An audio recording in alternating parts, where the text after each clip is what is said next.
안녕하세요. 상표맨의 박수현 변리사입니다. 상호나 상품명은 필연적으로 문자일 수밖에 없고 소정의 형태로 발음되거나 칭호되겠죠. 이때 상호나 상품명이 순수 우리말이나 한글이 아니라 외래어이거나 외국어인 경우에 상표 등록을 한글로 해야 할지 아니면 외국어로 해야 할지 어떻게 하는 게 바람직한지 궁금해하시는 분들이 참 많습니다. 문자 상표 등록을 할 때 언어나 문자의 선택 기준은 의외로 매우 간단합니다. 실제 사용 중이거나 사용 예정인 언어, 문자가 무엇인지만 생각해 보시면 되거든요. 영원한 모범 사례죠. 스타벅스 예로 들어볼게요. 대부분의 스타벅스 매장의 간판은 스타벅스라는 영문으로 표시되어 있지만 서울의 인사동, 효자동과 같이 한국적인 분위기가 짙은 장소에 가면 이런 간판들이 스타벅스라는 한글로 표시되어 있습니다. 이러한 실사용을 뒷받침하기 위해 스타벅스는 기본적으로 영문을 상표로 등록하되 한글도 상표 등록한 것을 확인할 수가 있어요. 한글, 영문 모두 비슷한 빈도로 사용 중인데 한글, 영문을 별도로 상표 등록하기에는 비용이 많이 들어서 걱정입니다. 이런 분들도 많습니다.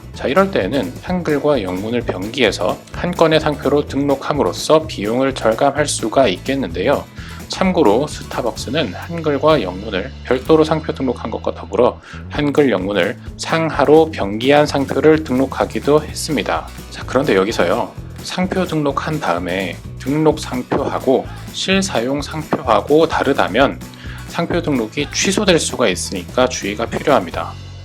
병기된 상표를 등록하고 한글만 쓰거나 반대로 외국어만 쓰는 경우 등록 상표와 실사용 상표 간의 동일성이 문제가 되고요. 이럴 때 상표 등록이 취소될 수 있습니다. 조금 어려울 수 있지만 사례를 보시면서 좀 쉽게 설명을 드릴게요. 사례에서 등록 상표는 영문과 한글이 병기되어 있는 형태였는데요. 컨티넨탈의 영문과 국문이 상하로 병기되어 있었습니다. 이렇게 상표 등록을 해놓고 실제 사용은 컨티넨탈이라는 영문만 사용하고 있었다는 거죠. 이렇게 상표를 사용했을 때 실사용 상표와 등록 상표의 동일성이 인정될 수 있는가? 바꿔서 말하면 동일성이 있으니까 취소되지 않을 수 있을까?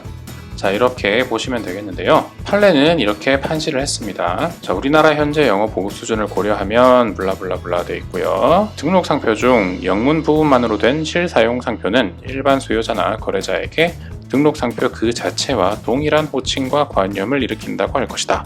그렇다면 실사용 상표의 사용은 거래통념상 이 사건 등록 상표와 동일하게 볼 수 있는 형태의 상표 사용에 해당한다 라고 했습니다. 동일성을 인정했습니다.